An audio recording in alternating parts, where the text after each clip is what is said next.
दिल्ली वासियों को नई सौगात मिलने वाली है और ऐसे में पर्यावरण को और बूस्ट करने के लिए तैयारियां चल रही हैं दिल्ली सरकार की तरफ से। कपिल मिश्रा जी हमारे साथ हैं, क्या कहेंगे? ठीक पीछे हम जो बोट देख पा रहे हैं ये फिलहाल नवी मुंबई में खड़ी है, यमुना में कब उतरेगी, क्या कुछ तैयारियां? देखिए ये क्रूज़ है जो यमुना में आने वाला है और आप देख ही सकते हैं लगभग अपनी फाइनल स्टेज पे है ये निर्माण के। यहाँ पे इसका निर्माण कार्य चल रहा है, मैं इसीलिए आज देखने के लिए भी आया था। और मेरे ख्याल से हम लोग 20 जनवरी को यहाँ से दिल्ली के लिए ये रवाना होगी और उसके बाद इसमें इंजन वगैरह दिल्ली में ही फिट किया जाएगा और किसी समय फरवरी में मुख्यमंत्री जी से समय लेकर हम इसको दिल्ली वासियों को सौंपने जा रहे हैं। यानी कि नए साल पर नई सौगात मिलेगी। सेफ्टी प्रिकॉशंस को लेकर क्या कुछ तैयारियां होंगी? सोनिया विहार में जेटी बना लिया गया है क्या?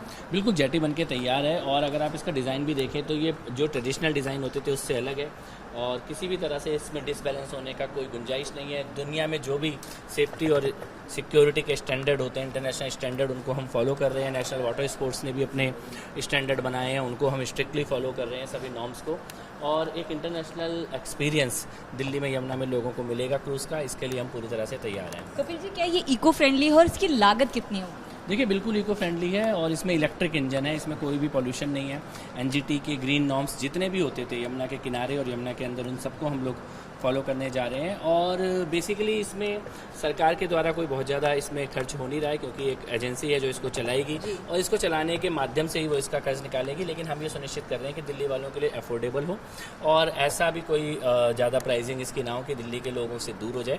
तो कॉमन दिल्ली वालों के लिए एक इंटरनेशनल एक्सपीरियंस ये हम लोग क्रिएट कर रहे हैं। तो जो विपक्ष आप लोगों को यमुना पर लगातार ताने मार रहा है, तो कौन से विपक्ष के नेता को सबसे पहले इन्वाइट करेंगे कि आइए और इसमें बैठकर यमुना में? नहीं, देखिए मेरे को लगता है कि नकारात्मक राजनीति करने वालों को सकारात्मक चीज़ें दिखाई ही नहीं देती हैं, तो वो चुल्लू भर पानी में अपनी जगह ढूंढ रहे हैं। लेकिन यहाँ यमुना में अपार संभावनाएं हैं और क्रूज़ केवल इसकी एक शुरुआत है। हम वाटर स्पोर्ट्स भी शुरू करने जा रहे हैं, यमुना तटों का सौंदर्यीकरण का काम भी चल रहा है और यमुना के पूरी सफाई, उसके ऊपर भी एक बड़ी 2.5 से 3 साल की परियोजना है जिसके ऊपर सरकार काम कर रही है। कपिल जी, आप मुंबई में, तो मैं एक राजनीतिक सवाल भी लूंगी। अनामलाई को रसमलाई कहा राज ठाकरे ने, गाली तक दी, कहा हम लात मारेंगे अगर आपने हिंदी थोपी, क्या कहेंगे स्थिति पर?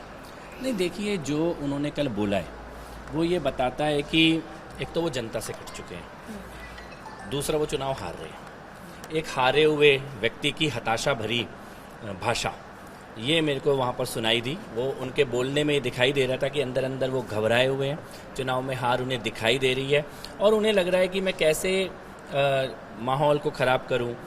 देखिए अन्नामलाई भारतीय जनता पार्टी के नेता, कार्यकर्ता, प्रचारक के तौर पर यहाँ पर आए हैं। जनता सुन रही है, जनसभाओं में भीड़ आ रही है, सभी लोगों के लिए भीड़ आ रही है और मुंबई ने एक मन बना लिया है। अब जो लोग जिंदगी भर कभी एक साथ नहीं बैठे, ये हार देखकर वो सब इकट्ठे हो रहे हैं। तो कहा जाता है कि अगर गीदड़, लकड़बग्घा, सियार ये एक घाट में इकट्ठे होकर पानी पीने लगे तो समझ लो सामने वाले घाट में शेर पानी पी रहा है, वही दिखाई दे रहा है। यानी कि भाजपा महायुति पूरी तरह से बीएमसी, निश्चित तौर पर हम लोग प्रचंड बहुमत से निर्णायक जनादेश के साथ बीएमसी जीतने जा रही है, भारतीय जनता पार्टी और महायुति गठबंधन। और कल की जो ये भाषा है, ये भाषा अभी और ख़राब होगी क्योंकि जब व्यक्ति हारने लगता है तो हताशा में इसी प्रकार की भाषा का इस्तेमाल करता है। बहुत बहुत धन्यवाद आपका। उम्मीद करते हैं कि जल्द यमुना में ये क्रूज उतरे और आप भी हमें वहाँ पर मिलें। Definitely. Camera person Manoj Jaiswal के साथ नम्रता दुबे, एबीपी न्यूज़ मुंबई।